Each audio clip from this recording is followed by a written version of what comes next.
Hi guys! তো আজকে নিয়ে চলে এসেছি আবার একটা মেকআপ লুক। এটা হলো আমার অ্যানিভার্সারি লুক। তো আমাদের অ্যানিভার্সারিটা ঘরোয়া করেই আমরা পালন করেছিলাম খুব ক্লোজ কিছু লোকজনদের নিয়ে। তো ঘরে যেটুকু না করলে নয়, জাস্ট কয়েকটা প্রোডাক্ট দিয়েই আমি এই মেকআপ লুকটা ক্রিয়েট করেছি। তো ফার্স্টেই আমি হাইফেনের এই ইলুমিনেটিং বেসটা মেখে নিয়েছি স্কিন কেয়ার করার পর। আর এটা যেহেতু আমি ছাড়ছে কিন্তু অনেকটাই দেরিতে। আমার অ্যানিভার্সারি ছিল 31st জানুয়ারি। তো যাই হোক, কিছু কারণের জন্য আমি ভিডিওটা আপলোড করতে পারিনি, যেটা আমি এখন করলাম। তো তারপর আমি ইনসাইটের একটা এই কনসিলার প্যালেট দিয়ে জাস্ট আমার যে শেডটা সেটা শুধু ড্যাব ড্যাব করে জাস্ট যেগুলো হাই পয়েন্ট, তারপরে চোখের তলায় জাস্ট সেইগুলোতে লাগিয়ে নেবো। এক্সট্রা কিচ্ছু করব না। এক্সট্রা কোনো ফাউন্ডেশন বা কিছু আমি দেবো না, যেহেতু একদম ঘরোয়া, ঘরেই থাকবো।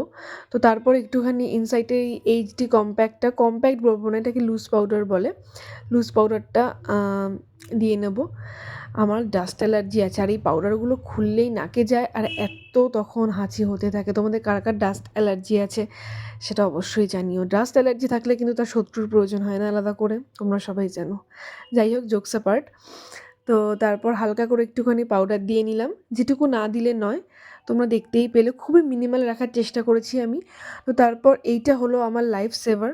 আমি আইব্রো করতে খুব ভালোবাসি, বাট আইব্রো করতে ড্র করতে একটু টাইমও লাগে। বাট মেবিলিনের এই ট্যাটু ব্রোটা খুবই মানে সিম্পল ইউজ করাটা, আর খুব এফেক্টিভ, খুব ভালো। মানে একটু জাস্ট আইব্রোটা ব্রাশ করে নিলেই এটা দিয়ে একদম you are ready to go. তো তারপর আমি সুইস বিউটির এই লিপ অ্যান্ড চিক টিনটা ইউজ করছি। তোমরা যদি শেডটা জানতে চাও অবশ্যই আমাকে কমেন্টে জানিও। এইটা আমার ফেভারিট মানে অনেক, আমি লিপ অ্যান্ড চিক টিন্ট রয়েছে আমার, তার মধ্যে এইটা আমার ফেভারিট, মানে অল টাইম সব জায়গায় পারলে আমি দিয়ে যাই এটা। তো এইটা আমি অফিসে বলো বা টুকটাক এদিক ওদিক কোথাও যাওয়ার জন্য বলো, আমি এটাকে দিয়ে যাই। আর এটা তুমি দেখতেই পাচ্ছ কতটা সিম্পল স্যাটেল লাগছে। আর আমার যদি ভয়েসটা একটুখানি অন্যরকম লাগে, কিছু মনে করো না, আমার নাকটা বন্ধ, আমার সর্দি লেগেছে, ওই যেটা সারা বছরই হয়ে থাকে, ঠান্ডা লাগা আর কি। তো ওই ব্লাশটা আমি চোখের ওপর দিয়ে নিচ্ছি, তারপর হালকা হাতে, একদম হালকা হাতে একটুখানি ইনার কর্নারটা হাইলাইট করছি।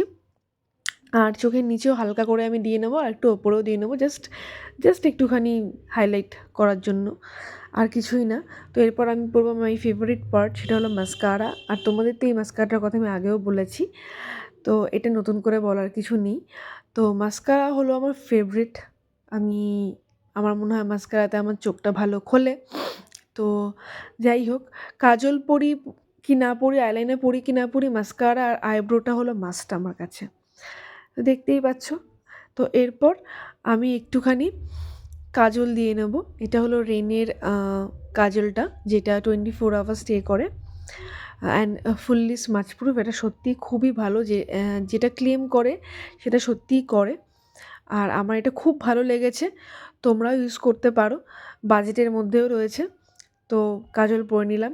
সবাই বলে নাকি কাজল পরলে আমাকে বেশি বেটার লাগে আইলাইনারের থেকে, বাট আমি দুটোই প্রেফার করি। তো আইলাইনার পরতে গেলে এখন আমার অনেকটা টাইম লাগতো, তাই আমি কাজলেই কাজ সেরে নিয়েছি।